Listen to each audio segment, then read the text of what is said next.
Je vais demander maintenant à Michèle Vianès de bien vouloir me rejoindre. Michèle Vianès, est spécialiste du droit des femmes au niveau international. Vous avez créé une ONG qui est absolument formidable qui s'appelle Regard de Femmes. Voilà, 25 ans. Et je voulais vraiment qu'on prenne, donc vous allez intervenir tout à l'heure sur la table ronde sur les réseaux féminins, évidemment, mais au-delà de ça, je voulais qu'on puisse bénéficier de votre expertise parce que ça fait 25 ans que vous traitez du droit des femmes au niveau international et nous faire un petit panorama parce que je crois que malheureusement, il y a beaucoup de choses à dire. Oui. Merci Alexandra, merci d'avoir organisé justement cette soirée et cette table ronde. Permettez-moi de saluer Alban Pousset-Bougère parce que c'est sans doute votre bâtonnier, mais c'est aussi pour moi un ami. Donc c'est le hasard, ces hasards qui font qu'on se retrouve à certains moments. Et puis, donc vous m'aviez demandé d'essayer de définir ce qu'est le viol arme de guerre, oui, en particulier. Alors moi, ce que je voudrais dire, je voudrais revenir en 99, donc il y a 25 ans, quand on s'est créé en 98, donc on avait juste un an, et bien sûr, là, gérer le côté du néophyte, donc on ose tout.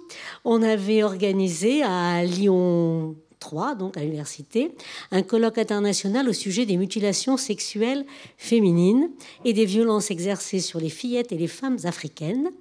Et lors des contacts que nous avions pris en Afrique, Madame Célestine Kwakwa, qui était la maire d'un des quartiers de Brazzaville, a souhaité intervenir et venir à Lyon pour intervenir, pour parler des enfants soldats et de la solde en nature proposée par les groupes armés aux jeunes garçons qui rejoignaient leur rang. Et la solde, c'était le viol des filles. Et je tiens à saluer Odile Bellinga parce qu'elle était présente ce jour-là. Et je pense que, comme moi, elle n'oublie pas ce que nous avons entendu. Donc, et à la fin de ce conflit, il n'y a eu aucune prise en charge de ces enfants qui ont été abandonnés dans les rues, ni des garçons qui sont retournés donc à un état sauvage, sans foi ni loi, ni des filles violées qui rejetaient donc justement les enfants issus de ces viols. Alors depuis, nous suivons avec attention donc les différentes actions mises en place par la communauté internationale sur la dramatique situation des fillettes soldats et sur l'indispensable implication des femmes dans les accords de paix et la reconstruction, donc justement, post-conflit. Et je vais citer la psychologue belge Evelyne Josse, qui dans son ouvrage « Violence », je vois que certaines opinent, parce que je crois que personne n'a mieux écrit, mieux défini qu'elle, justement, les violences sexuelles et conflits armés. Il date de 2007, et elle a donné quelques définitions que je vais vous donner. Donc d'abord sur le viol arme de guerre. Alors le viol arme de guerre vise l'exclusion du sujet par destruction de l'identité individuelle, ethnique, et il s'agit généralement de viols de masse, multiples et collectifs, accompagnés le plus souvent de brutalité et de coups. Et les femmes, eh bien, c'est l'incarnation de l'identité culturelle adverse et leur corps, un territoire à conquérir et un moyen d'humilier les hommes de leur communauté. Il constitue donc une forme d'attaque contre l'ennemi et caractérise justement cette fameuse conquête et aussi l'avilissement des femmes, parce que c'est quand même l'objectif, ou des combattantes capturées. Et là, j'entendais tout à l'heure Azim Naïm, le combat avec les Afghanes est important, et encore tout à l'heure, j'étais au téléphone avec les personnes qui seront avec nous à New York la semaine prochaine. Je dirais, et puis faire le lien aussi avec ce que vient de nous dire l'avocate franco-israélienne. Je dirais que ce qui s'est passé dans le pogrom en Israël, on a vu cette haine des femmes dont vous parlez, mais qui était augmentée de la haine du juif. Et c'est pour ça que ça atteint ces proportions extraordinaires. Donc, le viol arme de guerre. Il y a un autre viol, parce qu'on dit, mais il y a toujours eu des viols dans les guerres. Alors, c'est ce que j'appellerais le viol opportuniste. Enfin, c'est pas moi qui appelle ça, c'est Evelyne Josse, je la cite. Donc, généralement, j'utilise les guillemets quand je cite. Les belligérants profitent donc là de l'avantage procuré par les armes pour exiger des faveurs sexuelles, aussi bien des femmes de la communauté que des femmes de de la communauté adverse que de la leur. Donc, toutes les femmes. Et là, on ne fait pas de distinction. L'autre, le viol, et qu'on a beaucoup vu surtout en Afrique, le viol perpétré par des individus infectés par le VIH-Sida. C'était pas mal ça aussi. En vue de contaminer les femmes de la communauté adverse. Donc on voit jusqu'où le sadisme peut aller. Je vais oser dire les simples violences sexuelles, parce que par rapport à toutes ces horreurs, mais enfin, il y a quand même une gradation. Les violences sexuelles, je dirais, comme monnaie d'échange, nourriture, abri, protection. C'est ce qui se passe en général aujourd'hui dans le chemin de l'exil pour les femmes. Et puis, les mariages et grossesses imposés par la force. Et pour terminer sur ces distinctions, l'esclavage sexuel qui est imposé aux enfants soldats, dont je parlais tout à l'heure, ainsi qu'aux jeunes filles et aux fillettes chargées des tâches domestiques des belligérants. Alors avec tout ça, qu'est-ce qu'on fait? Alors d'abord, je rappelle que les organisations de femmes qui traitent des problèmes de droits des femmes concernant guerre, conflit et paix, elles existent depuis le début du XXe siècle et au sein de tous les mouvements féministes. Et en raison justement des structures patriarcales qui sévissent partout, les femmes ont toujours été exclues des discussions et des discussions sur les conflits, sur les guerres.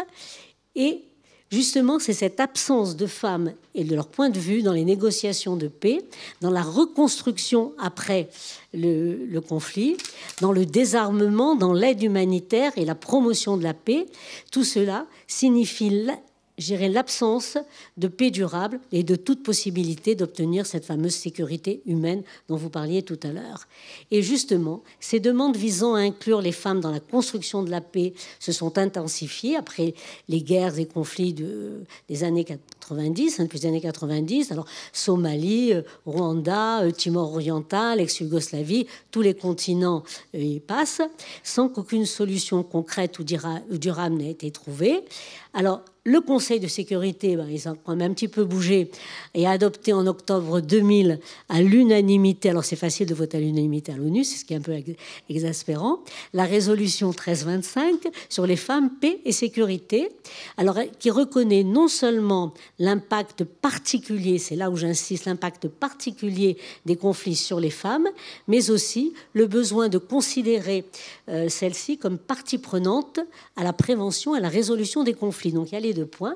Et pour mettre en œuvre ces résolutions, les États membres doivent développer et appliquer des plans nationaux d'action.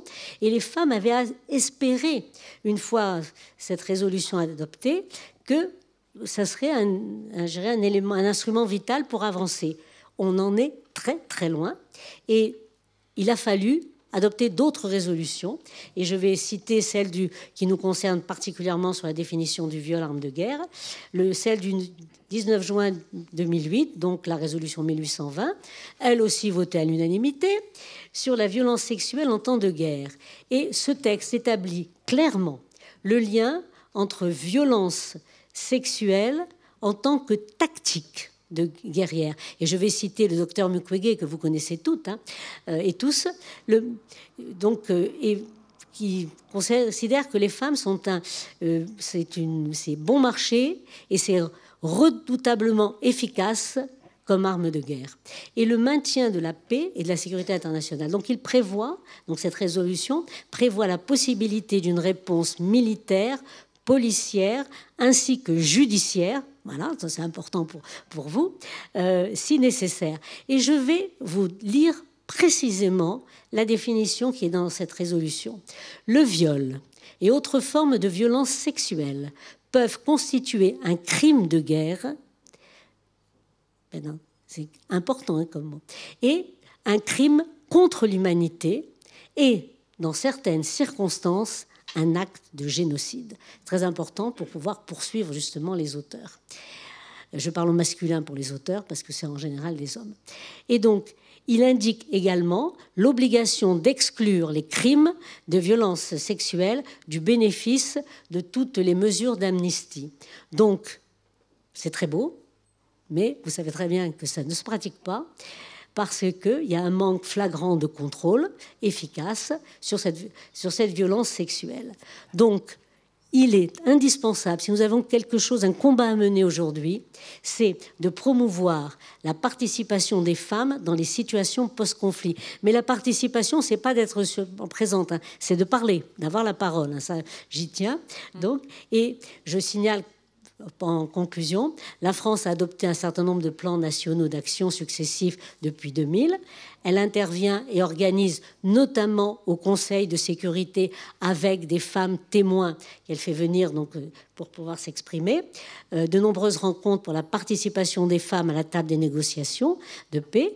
Et la semaine prochaine, donc à l'ONU, lundi prochain, le Side Event, l'événement donc de la France, lors de la commission de la condition des femmes, je vais vous donner son titre, là aussi précisément, « Violences sexuelles liées aux conflits et aux crises, quelles avancées, quel rôle pour les communautés onusiennes, les États et les institutions, la société civile et les survivantes.